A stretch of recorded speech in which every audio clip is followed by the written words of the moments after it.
And dear devotees, please accept my humble obeisances. All glory Srila Prabhupada. All glories to all of you. I welcome you all to His Holiness Chandramauli Maharaj's daily call. Hare Krishna Kanchanbja Prabhu, please accept my humble obeisances. All glory Srila Prabhupada. Thank you so much, Prabhu, for joining our today's class and agreeing to give the class today. We're very humbled. It's so nice to have your association today. I'm Thank you humbled so to be with everyone here. Thank you. Hare Krishna. So nice. As a devotees today, Kanchanbja Prabhu will be giving the talk today. And our verse is, please Prabhu, correct me if I'm wrong. It's Srimad Bhagavatam, first canto, 15th chapter and 16th verse. Am I correct? Yep. Give me a second, I'll share the screen.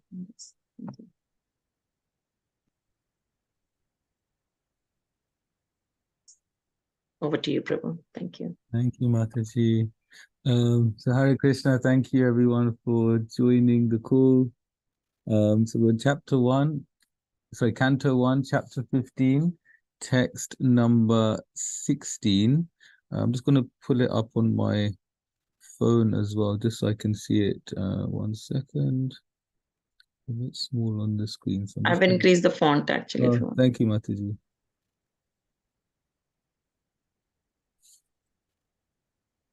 Okay, great. Thank you. So yeah, let's introduce the chapter. So it's chapter 15, the Pandavas retire timely, of the first canto, and this is text number 16. Om Namo Bhagavate Vasudevaya. Om Namo Bhagavate Vasudevaya. Om Namo Bhagavate Vasudevaya. Okay, this is quite a tricky verse. Yado Shuma Pranitam Guru Bhishma Karna Napte Trigarta Shalya Saindava Balikadye Astranya Mahimani Nirupitani No Pashprishu Nirahari Dasham Vashurani. Okay, translation.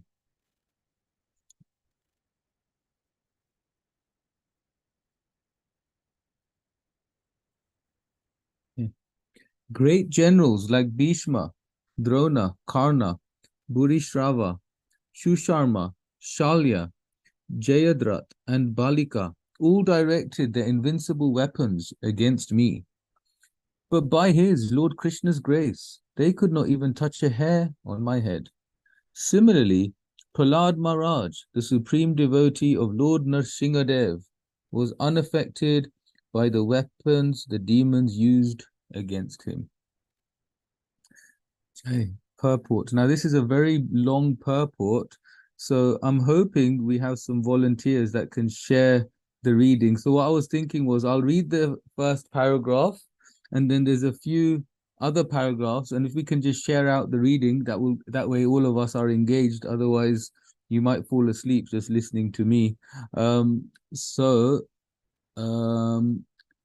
Can someone volunteer to read about Karna? So I'll read the first paragraph. Can someone volunteer to read Karna? Because thank you, Silpesh Prabhu. So Silpesh Prabhu will then read about Karna.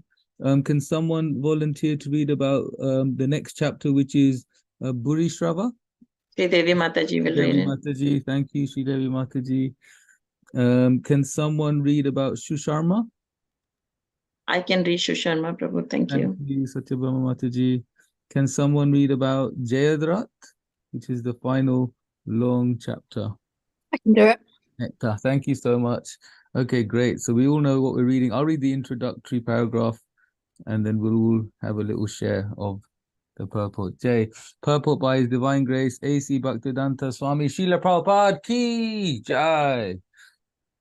The history of Prahlad Maharaj, the great devotee of Nrsingadev, is narrated in the 7th canto of Srimad Bhagavatam. Prahlad Maharaj, a small child of only 5 years, became the object of envy for his great father, Hiranyakashipu, only because of his becoming a pure devotee of the Lord. The demon father employed all his weapons to kill the devotee son, Prahlad, but by the grace of the Lord, he was saved from all sorts of dangerous actions by his father. He was thrown in a fire in boiling oil from the top of a hill underneath the legs of an elephant, and he was administered poison. At last, the father himself took up a chopper to kill his son.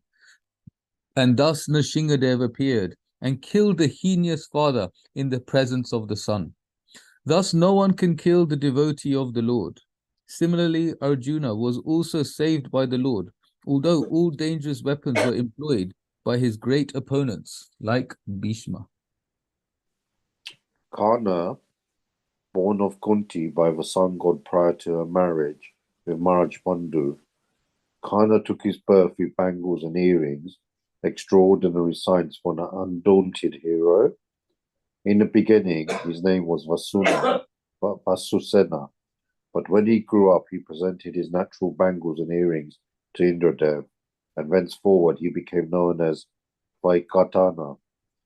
After his birth from the maiden Kunti, he was thrown in the Ganges. Later, he was picked up by Adhirata, and he and his wife Radha brought him up as their own offspring. Karna was very charitable, especially toward the Brahmanas. There was nothing he could not spare for a Brahmana. In the same charitable spirit, he gave in charity his natural bangles and earrings to Indradev, who, being very much satisfied with him, gave him in return a great weapon called Sakti.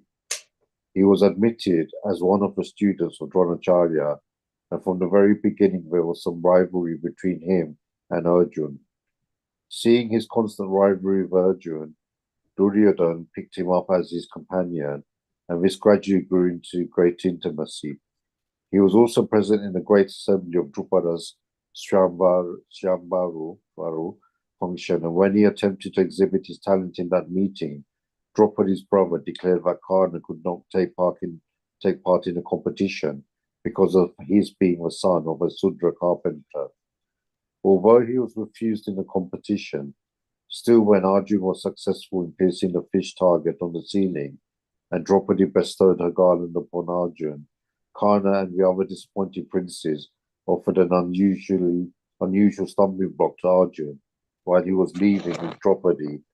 Specifically, Karna fought with him very valiantly, but all of them were defeated by Arjun. Duryodhana was very much pleased with Karna because of his constant rivalry with Arjun, and when he was in power, he enthroned Karna in the state of anger. Being baffled in his attempt to win Draupadi, Karna advised Duryodhana to attack King Drupad, for after defeating him, both Arjun and Draupadi could be arrested. But Dronacharya rebuked them for this conspiracy, and they refrained from the action. Karna was defeated many times, not only by Arjun but also by Bhimasena. He was the king of the kingdom of Bengal, Orissa, and Madras combined.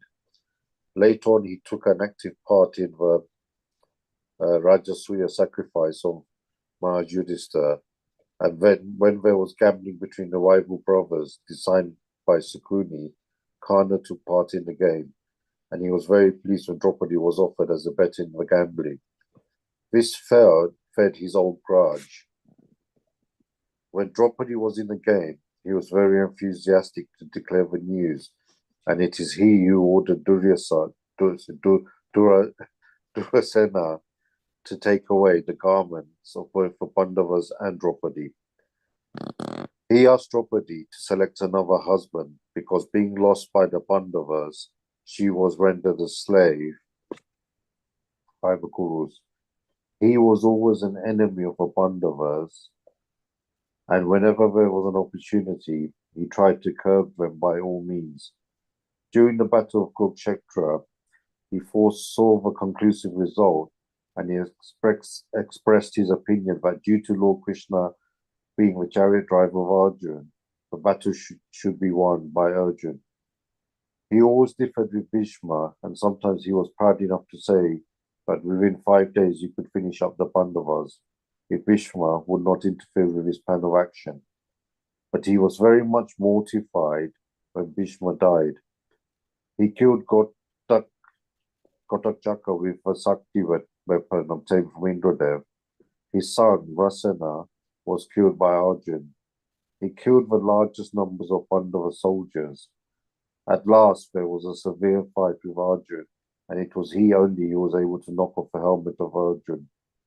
But it so happened that the wheel of his chariot stuck in the battlefield mud, and when he got down to set the wheel right, Arjun took the opportunity and killed him, although he requested Arjun not to do so. Napta or Bhurishrava. Bhurishrava was the son of Somadatta, a member of the Kuru family. His other brother was Shalya. Both the brothers and the father attended the Swayamvar ceremony of Draupadi. All of them appreciated the wonderful strength of Arjun due to his being the devotee friend of the Lord. And thus Bhurishrava advised the sons of Dhritarashtra not to pick any quarrel or fight with them. All of them also attended the Rajasuya Yagya of Maharaj Yudhishthir. He possessed one Akshauhini regiment of army, cavalry, elephants, and chariots. And all these were employed in the battle of Kurukshetra on behalf of Duryodhana's party. He was counted by Bhim as one of the Yuthapatis. In the battle of Kurukshetra, he was especially engaged in a fight with Satyaki, and he killed 10 sons of Satyaki. Later on, Arjun cut off his hands, and he was ultimately killed by Satyaki. After his death, he merged into the existence of Vishwadev. Thank you, Mataji. Trigarta and Shusharma, son of Maharaj Vridhakshetra. He was the king of Trigash Desha, and he was also present in the Swayamvar ceremony of Draupadi. He was one of the allies of Duryodhana, and he advised Duryodhana to attack the Matsya Desa, Darbhanga, during the time of cow stealing in Virat Nagara. He was able to arrest Maharaj Virata, but later Maharaj Virata was released by Bhima. In the battle of Kurukshetra, he also fought very valiantly, but at the end he was killed by Arjuna. Jayadratha, another son of Maharaj Vridhakshetra. He was the king of Sindhu Desha, modern Sindh, Pakistan. His wife's name was Dushala. He was also present in the Swayamvara ceremony of Draupadi, and he desired very strongly to have her hand, but he failed in the competition. But since then, he always sought the opportunity to get in touch with Draupadi. When he was going to marry in the Shalyadesh, on the way to Kamyapan, he happened to see Draupadi again and was too much attracted to her. The Pandavas and Draupadi were then in exile after losing their empire in gambling, and Jayadratha thought it wise to send news to Draupadi in an illicit manner through Koti Shashya, one of his associates. Draupadi at once refused vehemently the proposal of Jayadratha, but being so much attracted by the beauty of Draupadi, he tried again and again. Every time he was refused by Draupadi, he tried to take her away forcibly on his chariot, and at first Draupadi gave him a good dashing, and he fell like a cut root tree. But he was not discouraged, and he was able to force Draupadi to sit on the chariot. This incident was seen by Dhaumya Muni, and he strongly protested the action of Jayadratha. He also followed the chariot, and through Dhatrayika, the matter was brought to the notice of Maharaj Yudhishthir. The Pandavas then attacked the soldiers of Jayadratha and killed them all, and at last Bhima caught hold of Jayadratha and beat him very severely, almost dead. Then all but 5 hairs were cut off his head, and he was taken to all the kings and introduced as the slave of Maharaj Yudhishthir. He was forced to admit himself to be the slave of Maharaj Yudhishthir before all the princely order, and in the same condition he was brought before Maharaj Yudhishthir. Maharaj Yudhishthir was kind enough to order him released, and when he admitted to being a tributary prince under Maharaj Yudhishthir, Queen Draupadi also desired his release. After this incident, he was allowed to return to his country. Being so insulted, he went to Gangotri in the Himalayas and undertook a severe type of penance to please Lord Shiva. He asked his benediction to defeat all the Pandavas, at least one at a time. Then the battle of Kurukshetra began, and he took sides with Duryodhana. In the first day's fight, he was engaged with Maharaj Drupad, then with Virat, and then with Abhimanyu. While Abhimanyu was being killed, mercilessly surrounded by 7 great generals, the Pandavas came to his help, but Jayadratha, by the mercy of Lord Shiva, repulsed them with great ability. At this, Arjun took a vow to kill him, and on hearing this, Jayadratha wanted to leave the warfield and ask permission from the Kauravas for this cowardly action. But he was not allowed to do so. On the contrary, he was obliged to fight with Arjun, and while the fight was going on, Lord Krishna reminded Arjun that the benediction of Shiva upon Jayadratha was that whoever would cause his head to fall on the ground would die at once. He therefore advised Arjuna to throw the head of Jayadratha directly onto the lap of his father, who was engaged in penances at the Samantha Panchaka pilgrimage. This was actually done by Arjun. Jayadratha's father was surprised to see a severed head on his lap, and he at once threw it to the ground. The father immediately died, his forehead being cracked in 7 pieces.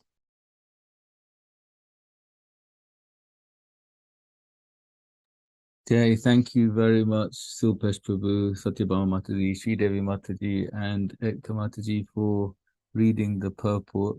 So we'll just chant the Mangala Charan prayers and have a little discussion.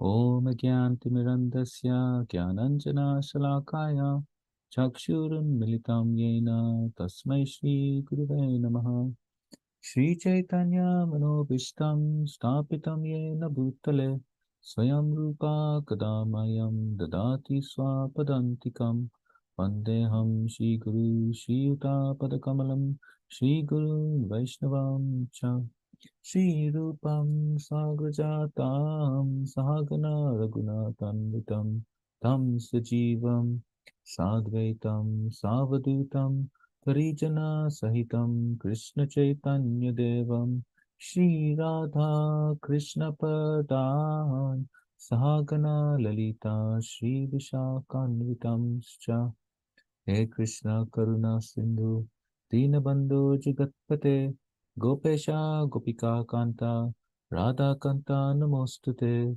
Tapta Kanchana Gaurangi Radhe Vrindavaneshwari Vrishabhanu Sute Devi Pranamami Hari Priye Vanchakalpatarubhyascha Kripa Sindhubhya Evacha Patitanam Pavanebhyo Vaishnavebhyo Namo Namaha Shri Krishna Chaitanya Prabhu Nityananda Shri Advaita Gadadhar Shri Vasari Gaura Bhakta Vrinda Hare Krishna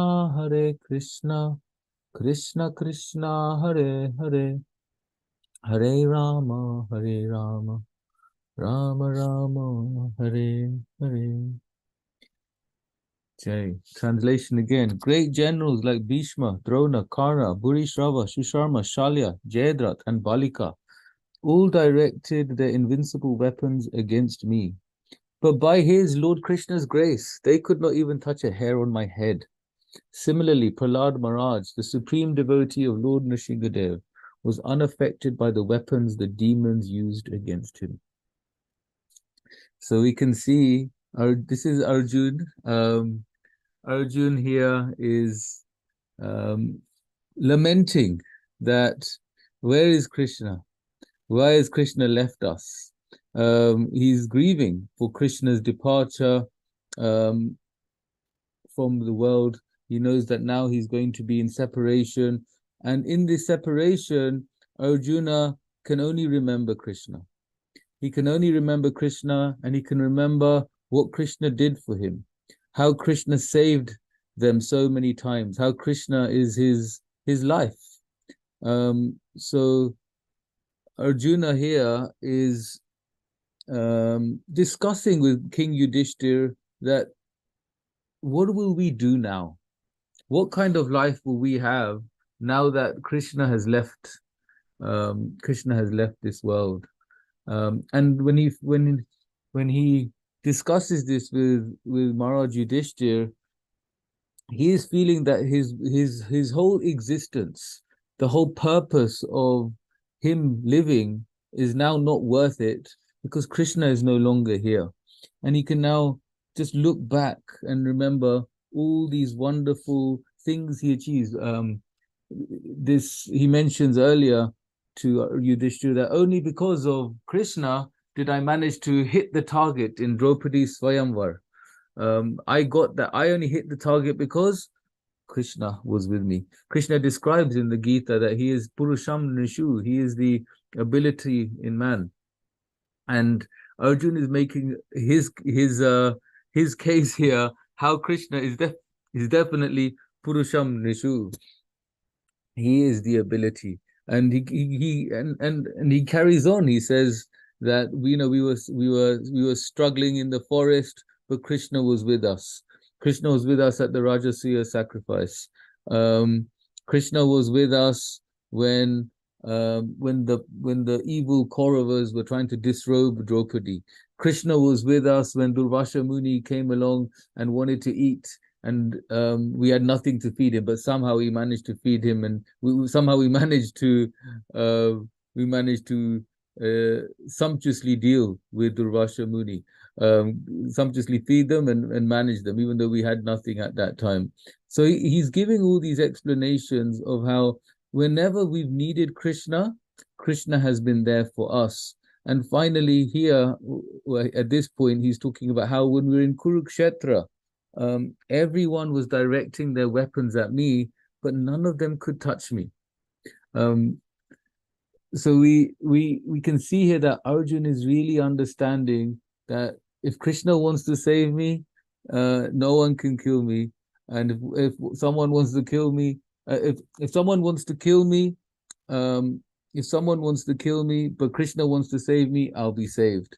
And that is what was happening here. In the battlefield of Kurukshetra, everyone wanted to kill him, and the odds were against him. If we looked at it from a military perspective, it was a 7-11 ratio, Kauravas against Pandavas. It wasn't really the kind of battle where, if you looked at it from the outside, the Pandavas had a chance, but because they had the star player, because they had Krishna, Krishna managed everything. And Arjun said they couldn't do anything to me.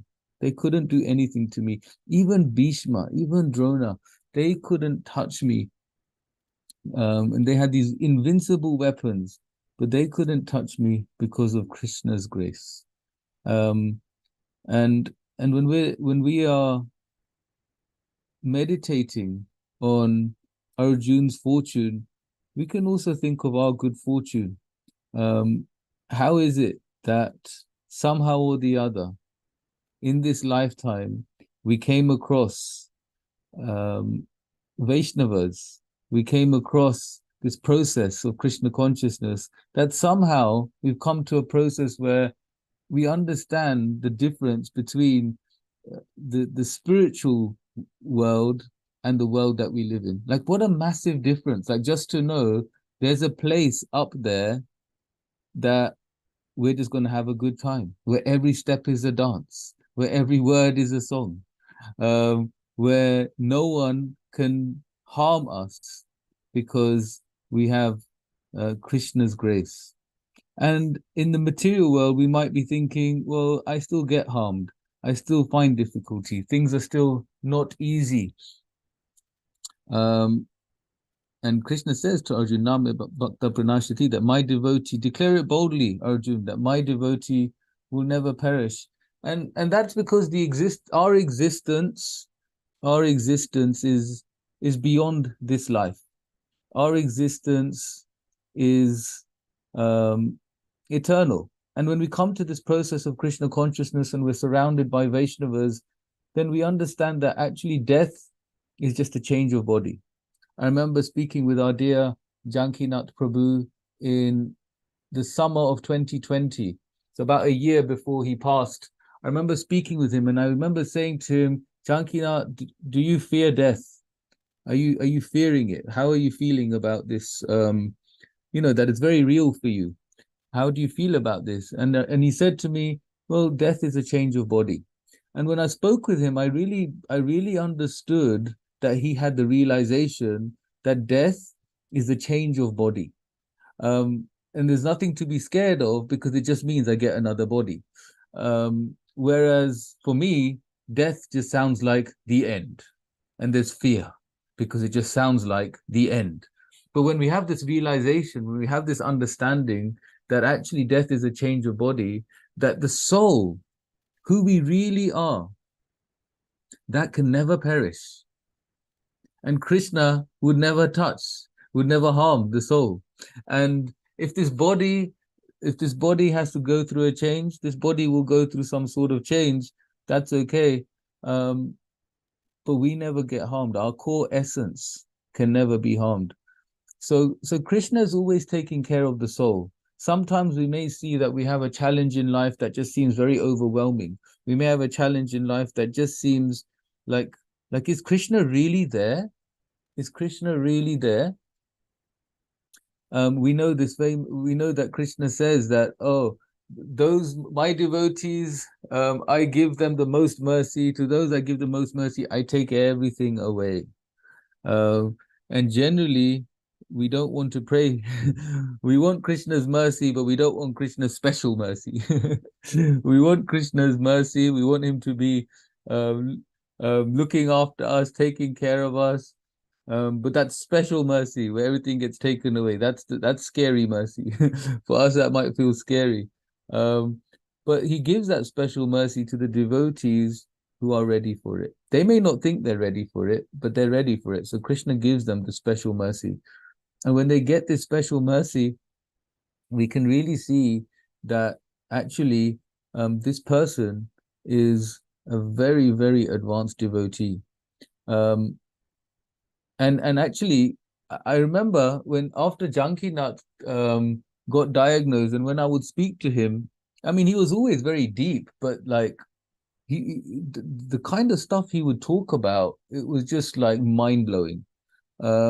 And I realized very quickly during that time that I'm actually around someone very, very advanced. I'm speaking to someone very, very advanced, even though we would still joke around, even though we're always laughing and joking and taking the mickey out of each other in a very jovial way. But I did begin to understand that actually this is a very, very deep, advanced soul. And actually, whatever happens, Krishna's with him because he's always with Krishna. And here Arjun, when he loses the possibility of seeing Krishna again, he really begins to lament. He really begins to lament because now it's like even if he knew that Krishna's in Dwarka and we are here in Hastinapur, that's okay because he's still there. Right? It's okay because he's still there. But when we know that that person is just no longer there, that really, really does something to us. It really affects us. I remember hearing when Jankinath passed away, His Holiness Candramauli Maharaj, he was saying that when he got the news that Jankinath has now left his body, he felt something. And it was amazing what Maharaj said. He said, even when we know someone's about to pass away, that's one thing. But when they actually leave, when they actually pass away, there's another sort of feeling that happens inside. I remember Maharaj speaking about this. Maybe some of us also remember Maharaj speaking about this. And it was so true because it's like we had the news that Jankinath, he didn't have long to go. And there was always this kind of, okay, but he's still here. There's not long to go. It's not looking good. But he's still here.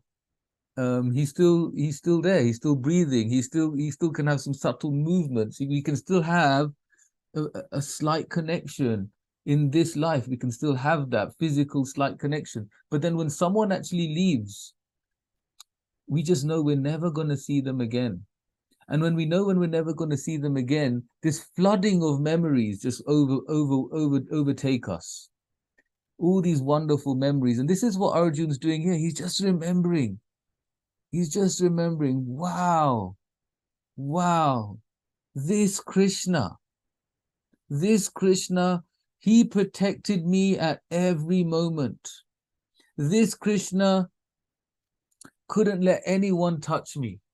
And he's remembering these personalities like Bhishma. How did it happen with Bhishma? Bhishma was absolutely annihilating Arjun. He was on that day on the battlefield, he was annihilating Arjun. And Krishna, he was ready to break his promise. He made a promise that he would never fight. But when he could see that Arjun was getting annihilated, Bhishma was shooting those arrows, and it just didn't look good. Arjun was just ready, Krishna was just ready to break his promise and run to Bhishma Dev and kill him.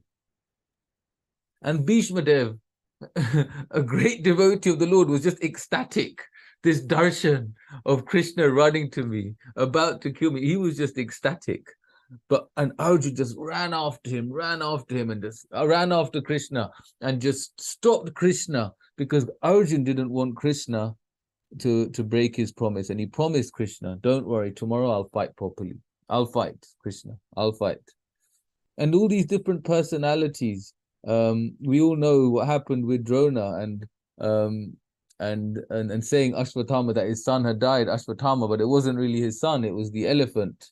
And Karna, and Krishna, and Prabhupada here in the purport, he's described a few of the personalities. He talked about Karna, he talked about Burishrava, he talked about Shusharma, and he talked about Jayadrat. And all of these personalities were, one thing in common with all of them was that they were all at the Swayamvar. They were all at the Swayamvar ceremony of Draupadi, the ones Prabhupada is discussed in the purport.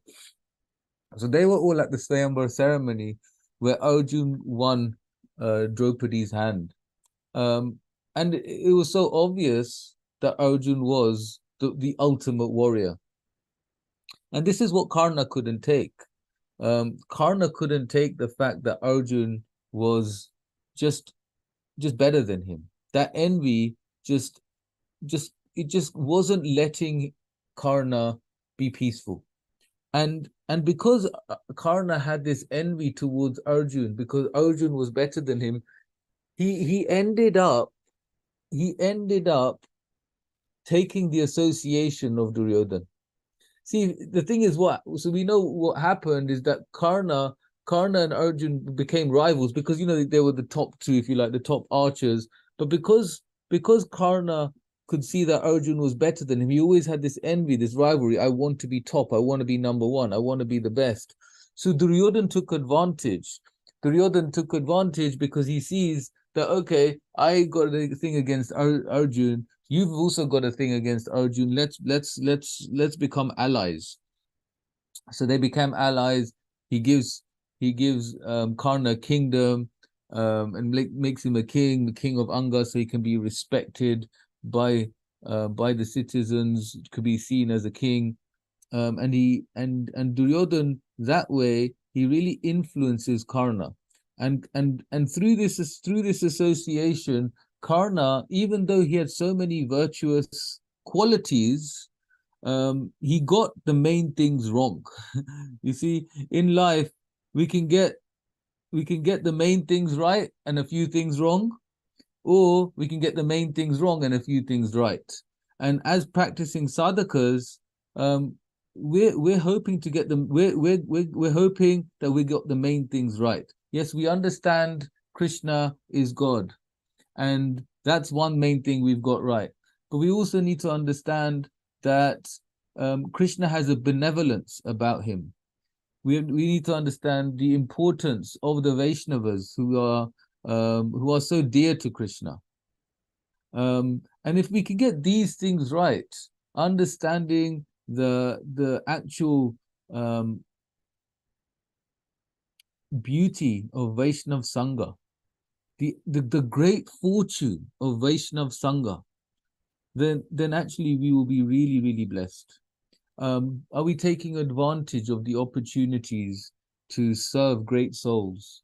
Are we taking advantage of the opportunities to give Krishna to others when we can?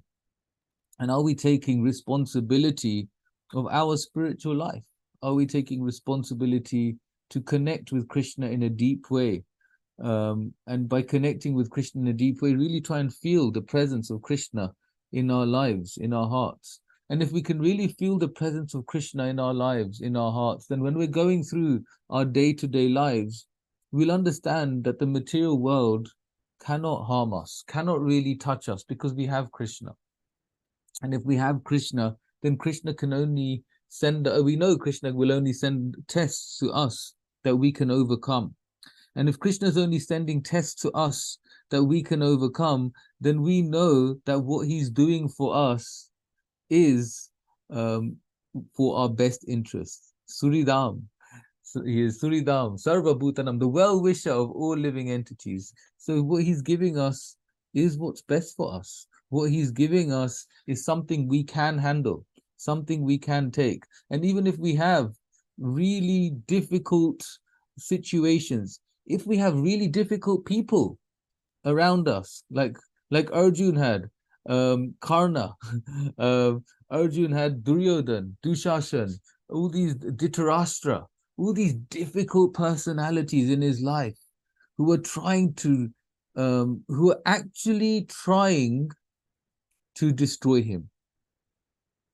And why were they trying to destroy him? Because when one becomes spiritually advanced, there will be personalities, people who cannot handle seeing the advancement of a devotee. This is the material world. We can see that this world is full of dukhalayam. It's full of, we can see right now there's wars going on all around the world.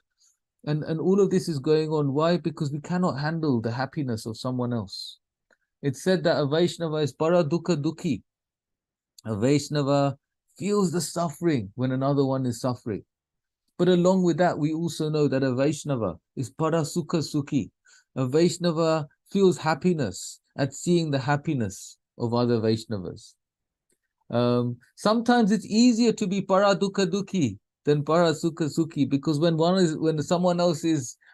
is suffering, it's kind of easier for us to feel their suffering and try and help that devotee.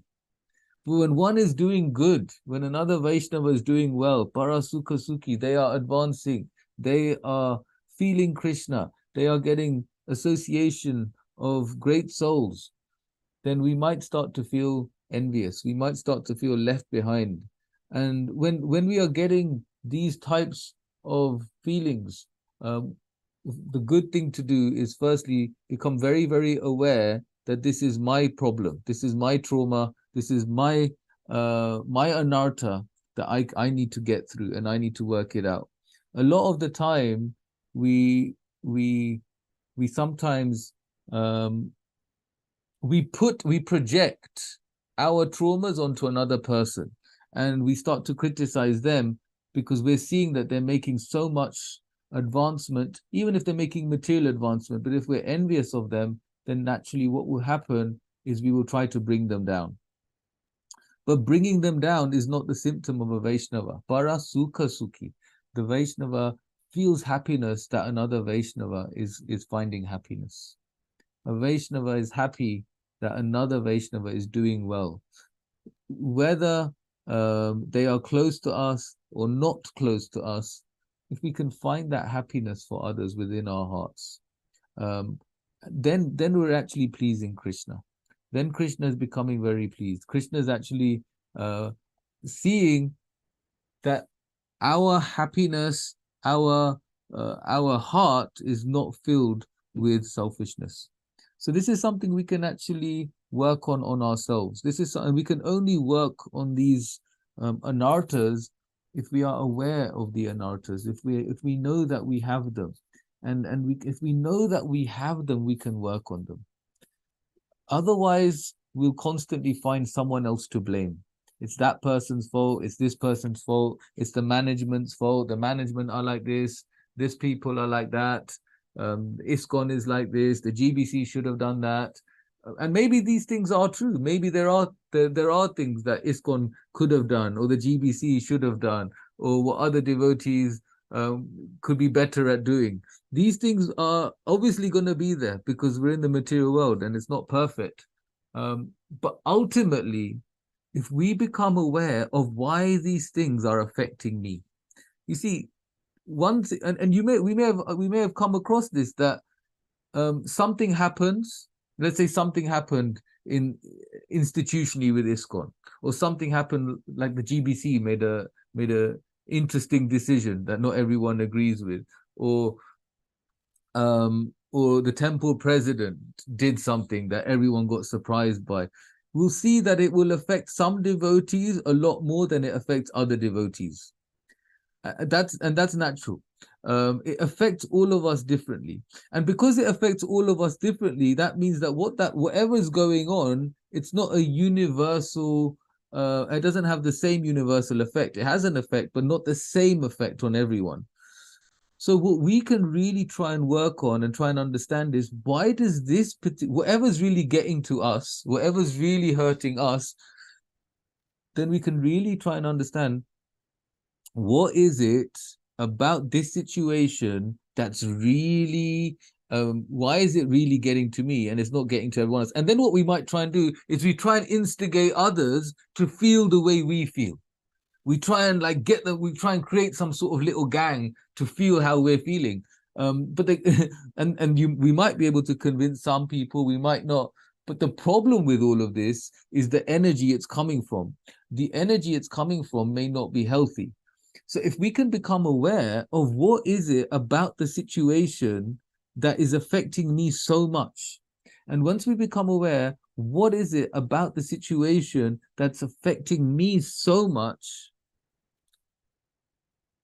and we're aware of it and we understand it, and maybe you'll have to come to some sort of acceptance that this is just part of us, that we have this trauma, or we have this difficulty. Then once we can kind of accept this part of ourselves, then maybe we'll be able to move on from it. If we can't accept these difficulties within ourselves, then to advance to a stage where like Arjuna, he's just totally accepted Krishna in every way, accepted whatever Krishna does for him is everything.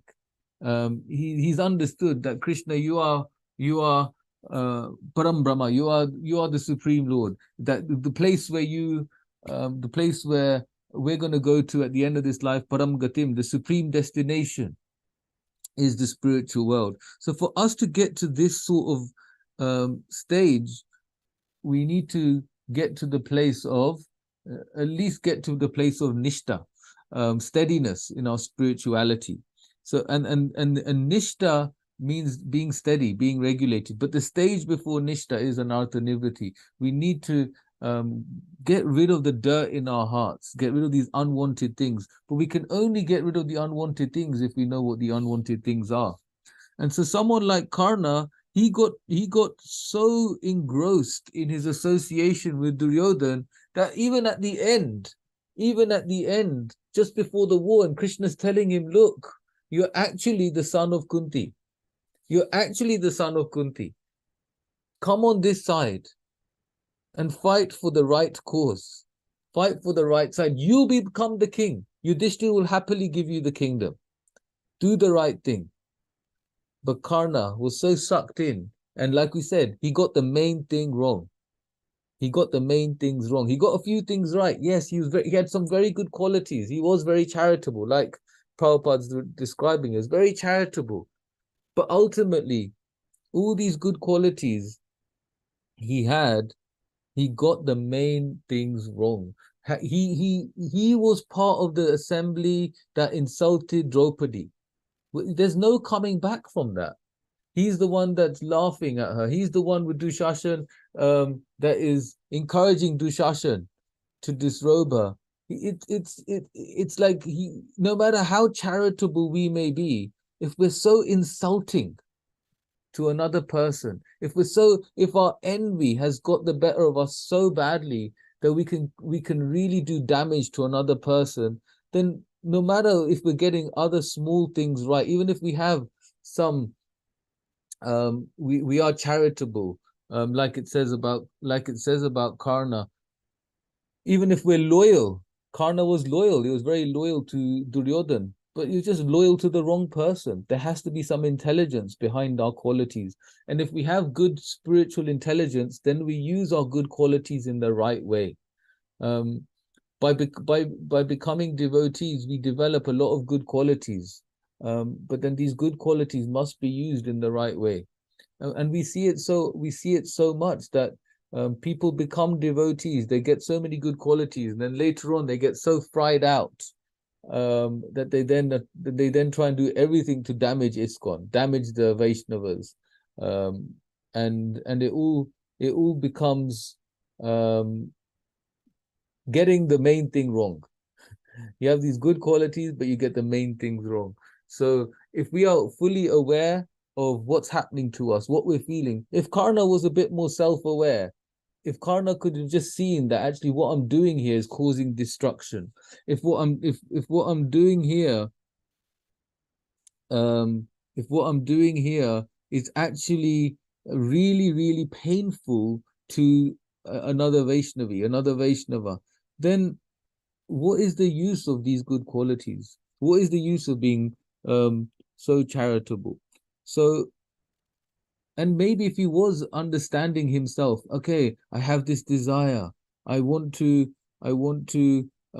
become the king, or I want to become the best warrior.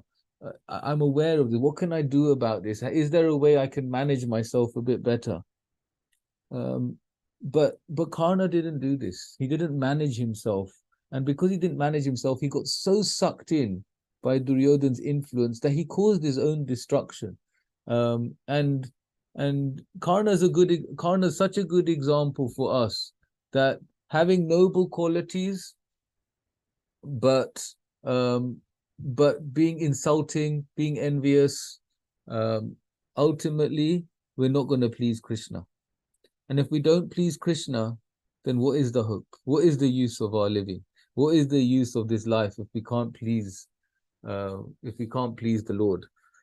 So, and like we said, these other examples that Prabhupada has given us that we read about, they were all at Draupadi Swayamvar, but everyone had to see that the devotee of Krishna is the one that will always be victorious.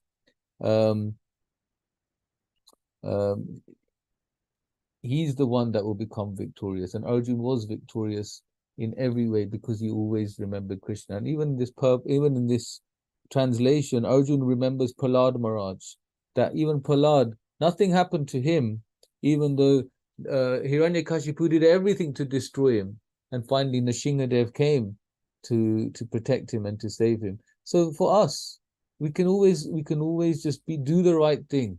Become aware of our own difficulties. Become aware that if we are finding something very challenging and difficult, we should dig in first within ourselves before lashing out at someone else.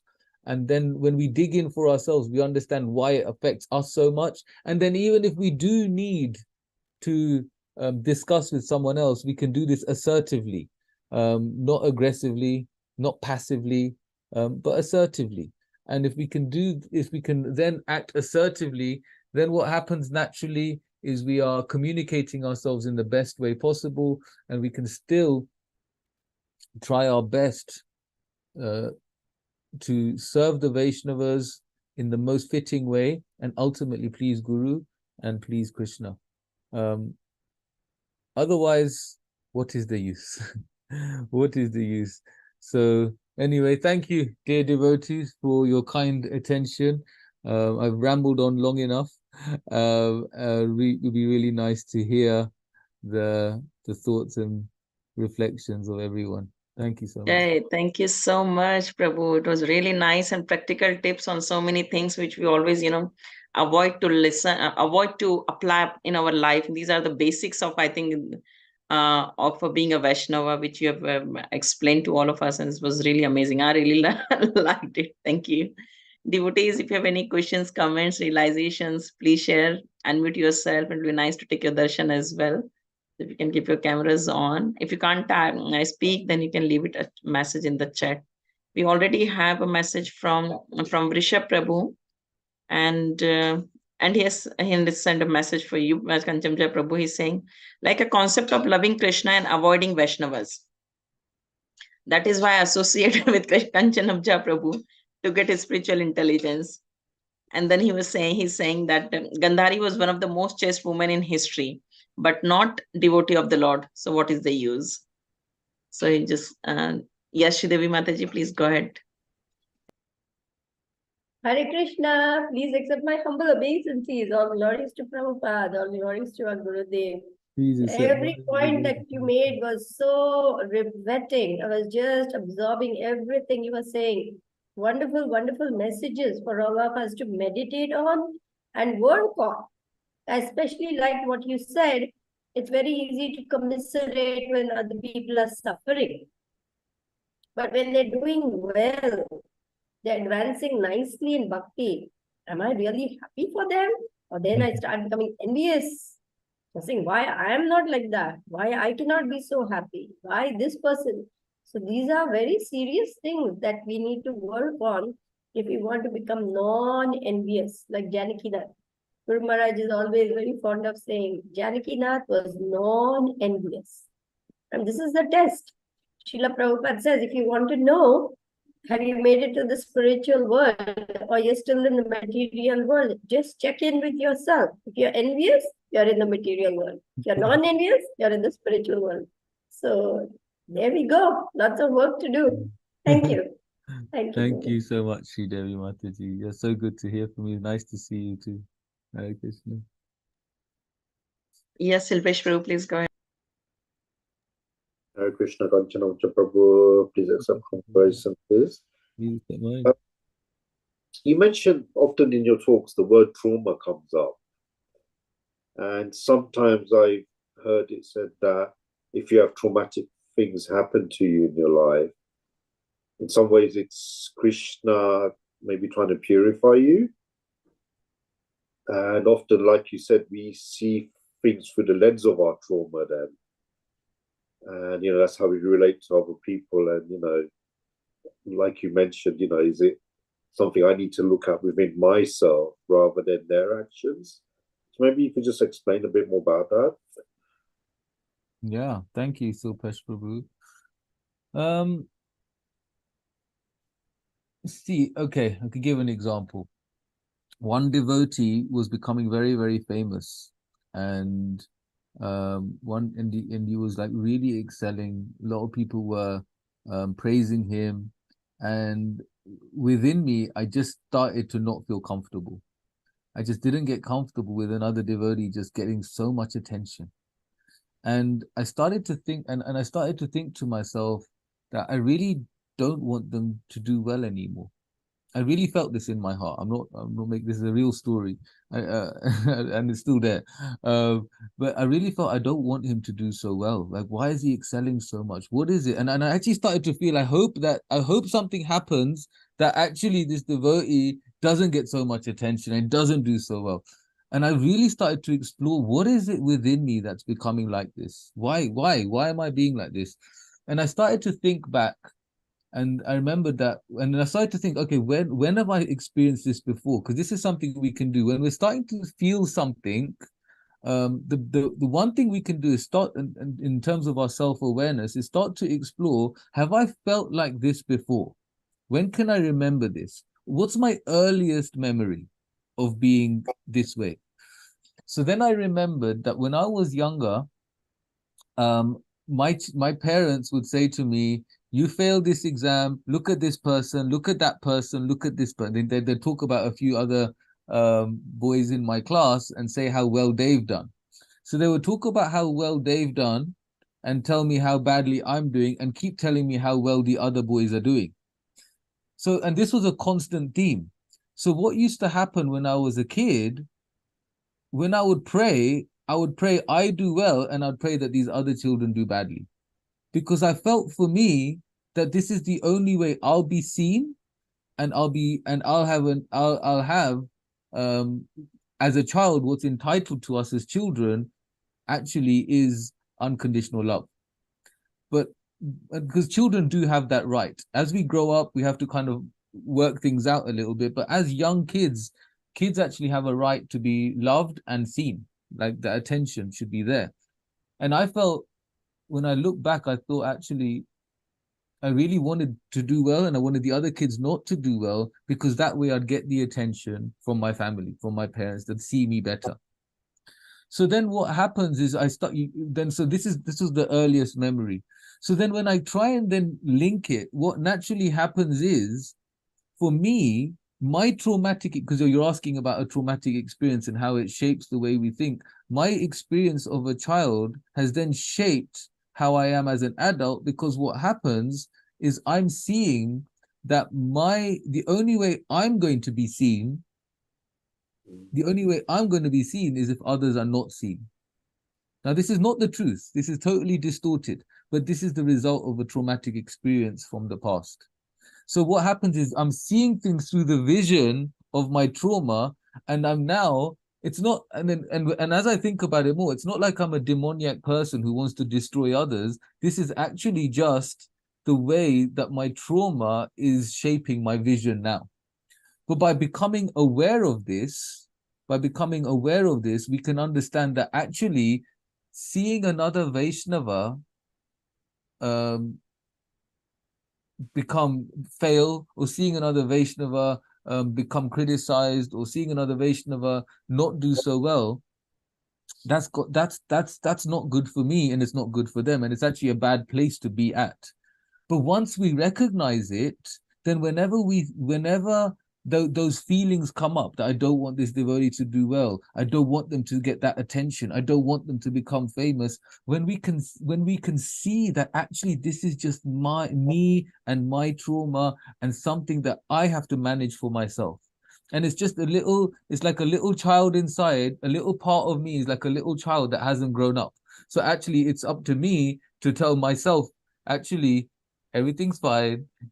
There's no way that someone else's success is going to be my failure. But because that was my experience as a child, that someone else's success was my failure, and because I've taken that into my adult life, then I've seen the world like this. But by becoming aware of it, just having that awareness, then we can really talk to ourselves, coach ourselves, journal it out, speak to other devotees, and actually come through it in a more healthy and sustainable way.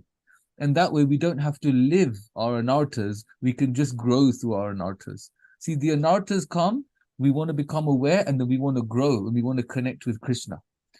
We don't want to live through our anarthas without thinking about them. If something's happening, let's think about it. Where is it coming from? And let's grow. So yeah, this is an example, and I hope it helps the understanding of. Totally the same as you. It's like, yeah, I see other devotees, maybe even senior devotees, like, maybe getting ahead relationships with certain devotees, and they kind of reject you along the way, and then they're getting ahead. Well, it feels like they're getting ahead. And like you said, yeah, that goes back to when I was younger, with friends being rejected by other friends. So I can really see the connection, and like, yeah, how I still feel that and interpret that today. So yeah, that's really powerful, and yeah, that's really, really good. And yeah, a lot of working on myself still to do. Yeah, but it's a wonderful process. Krishna is so kind. He allows us to see this within ourselves. And when we just make a little progress every day, small little gain every day, we feel closer and closer to Krishna, because it's closer and closer to a pure heart. And that's what we're trying to do. We're trying to become purified. We want the heart to become pure and soft and kind and loving, so that Krishna Makanchor can just steal our hearts. So yeah, it's a wonderful process, and we don't need to get there tomorrow morning. We can just get there slowly but surely. Thank you. Thank you. Hare Krishna. That's very nice. Thank you, Prabhu. Very, very helpful answer. Any other Feels question? like it's a confession time, a Sunday afternoon, sitting with some Vaishnavas. I'm letting it all out. So yeah. We're reading our heart confidence, our hearts and minds. Yeah. Although we're live on YouTube and Live Facebook. on YouTube, Facebook, recorded. Okay. Any other questions, comments from anyone? If not, we can close the call. We're just over an hour, so I think we can close the call now. Thank you so much again, Kanchanbja Prabhu, for your association and time. It has been really, really helpful.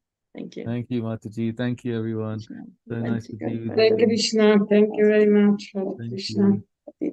Thank you very much, Kanchanbja Prabhu, for yet another introspective, heart-transforming class. Thank you so much. Thank you, Mataji, for always encouraging me. I'm just living on your blessings. Hare Krishna. Hare Krishna. Hare Krishna.